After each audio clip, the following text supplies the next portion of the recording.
because the US government shut down, and I can only imagine how my mom took the news. Batten down your hatches, the government shut down and the Obama apocalypse is nigh. It's not quite that bad, but close-ish. Let's talk about how the government shuts down.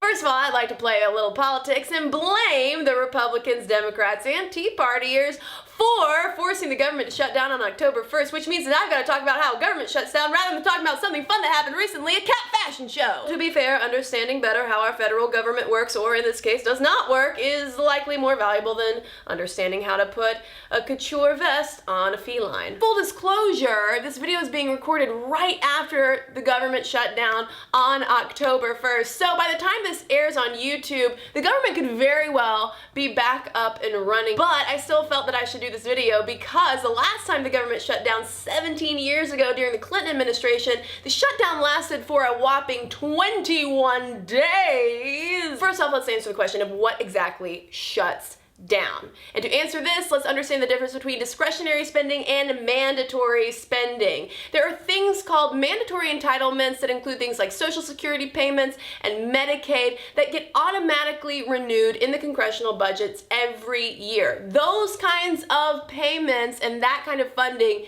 did not shut down. It's the discretionary spending that bears the brunt of a government shutdown. The next question would be, what are the government services and agencies affected by the discretionary spending halt? Things like national parks and federally run museums. Do you watch the National Zoo Panda Cam? No, you're not anymore. But this also affects a broad range of more serious types of federal services like regulatory agencies and IRS call centers that you can ring up to be like, what's wrong with my taxes? At least 800,000 federal employees, a group of people larger than the population of San Francisco, are getting an unexpected unpaid vacation. Now, some of you bright viewers out there might be saying to yourself, Kristen, there are around 2.1 million federal employees, but you just said that this government shutdown is affecting around 800,000. What up with the rest? Well, that brings us to our next question of what government services does this not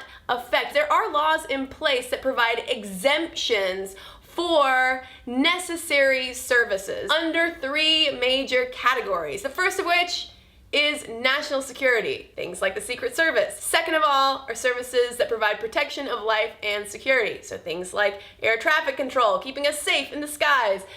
Thank goodness.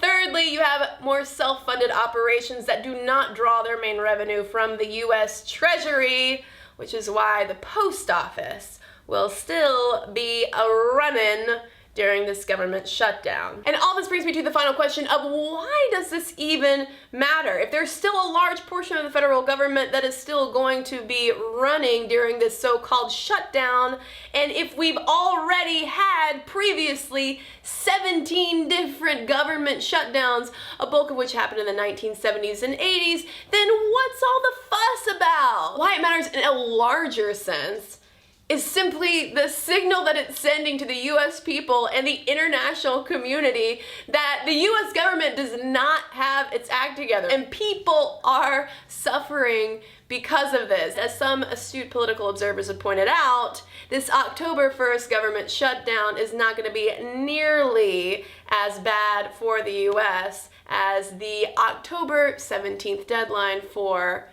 the debt ceiling. If you want to know more about the debt ceiling, let me know in the comments and I can talk about that as well, because it is a mess. And I would really love to hear from viewers outside the United States, because I know that there are a lot of you, about what you think of this government debacle. For viewers in the United States, does it concern you? Does it worry you to hear things like government shutdown, no more panda cam, parks are closed? It worries me. And if you're a federal employee who is on furlough right now watching this, I salute you. Now again, by the time this goes live on YouTube, the government could very well be up and running again, in which case, thank goodness, so I can get back to funner topics next time. Comment below and subscribe.